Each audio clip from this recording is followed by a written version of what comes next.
Cancer healer centre, a new beginning. लाडक्या बहिणींवर अत्याचार करणाऱ्या नराधमांना फाशीची शिक्षा झाली पाहिजे। पुणे अत्याचार प्रकरणानंतर उपमुख्यमंत्री एकनाथ शिंदेंची प्रतिक्रिया। सदरील अत्याचार प्रकरणातील आरोपी उसाच्या शेतात लपल्याचा संशय, ड्रोनच्या माध्यमातून तपास सुरू। आरोपीला काल गावच्या आसपासच्या परिसरात काहींनी पाहिल्याचीही माहिती। पुणे अत्याचार प्रकरणाचा गृहराज्यमंत्री योगेश कदम यांच्याकडून आढावा, पोलिसांकडे आरोपीचं संभाव्य लोकेशन, लवकरच आरोपी अटक करण्यात येईल, कदम यांची माहिती।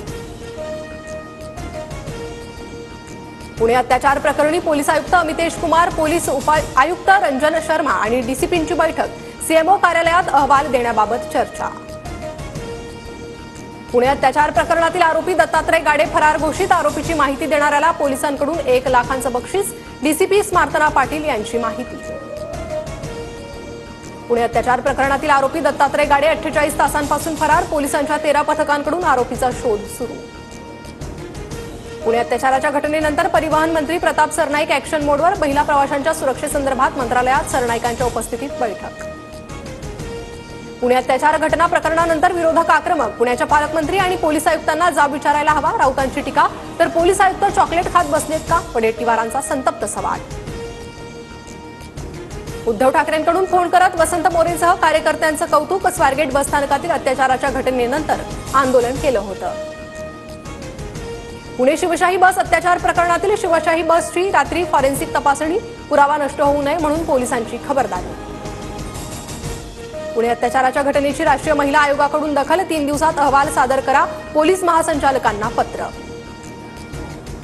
पुण्यात 21 फेब्रुवारीला कॅब चालकाकडून महिलेसोबत अश्लील कृत्य, पोलिसांनी अटक केल्यानंतर आरोपी सुमित कुमारला कोर्टाकडून जामीन। परळीतील महादेव मुंडे हत्या प्रकरणी सुप्रिया सुळेंचं मुख्यमंत्री फडणवीसांना पत्र, आरोपी अजूनही फरार, परळी पोलीस ठाण्यातील कर्मचाऱ्यांचे सीडीआर तपासा, सुळेंची मागणी। संतोष देशमुख हत्या प्रकरणी सीआयडी आज बीडच्या विशेष मकोका कोर्टात आरोपपत्र दाखल करणार, सूत्रांची माहिती, जवळपास 1,500 पानांचं आरोपपत्र असणार। नाशिकचं पालकमंत्रीपद भाजपकडेच राहणार, रायगडच्या पालकमंत्रीपदाचा तिढा अजूनही कायम, शिंदे-दादांनी एकत्र बसून रायगडचा तिढा सोडवण्याच्या सूचना, सूत्रांची माहिती। इतिहास अभ्यासक इंद्रजित सावंत शिवीगाळ प्रकरणी कोल्हापूर पोलिसांच्या पथकाकडून नागपुरात चौकशी, कोल्हापूर पोलीस प्रशांत कोरटकरला चौकशीसाठी ताब्यात घेणार, मात्र प्रशांत कोरटकर अद्याप नॉट रिचेबल।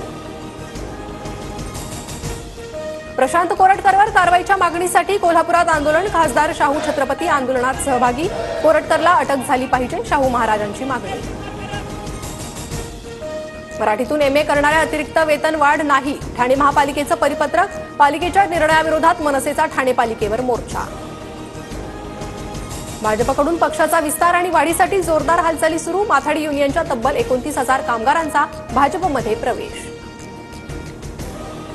लाडक्या बहिणींच्या खात्यात आज फेब्रुवारीचा हप्ता जमा होण्याची शक्यता, वित्त विभागाकडून 3,490,00,000 वर्ग, नव्या निकषानुसार लाडक्या बहिणींना पैसे मिळणार। 6 दिवसांनंतर अखेर महाराष्ट्र कर्नाटक बस सेवा सुरू, कर्नाटक प्रशासन आजपासून बस सेवा पूर्ववत करणार, प्रवाशांना मोठा दिलासा। मराठी भाषा गौरव दिनानिमित्त आज विविध कार्यक्रमांचं आयोजन, शिवाजी पार्कवर मनसेचं पुस्तक प्रदर्शन, तर गेटवे ऑफ इंडिया येथे 51 नव्या पुस्तकांचं प्रकाशन। मुंबईत सलग दुसऱ्या दिवशी तापमान 38 अंशावर, सांताक्रूजमध्ये सर्वाधिक 38.5 अंश सेल्सिअस तापमानाची नोंद, मुंबई आणि परिसरात उष्णतेच्या लाटेचा पूर्वानुमान। कराडमधील मुलीचा अमेरिकेत अपघातानंतर मृत्यूशी संघर्ष, मात्र पालकांना अमेरिकेचा मेडिकल इमर्जन्सी व्हिसा मिळेना, वडिलांना केंद्र सरकारकडून मदतीची अपेक्षा। Cancer healer centre, a new beginning.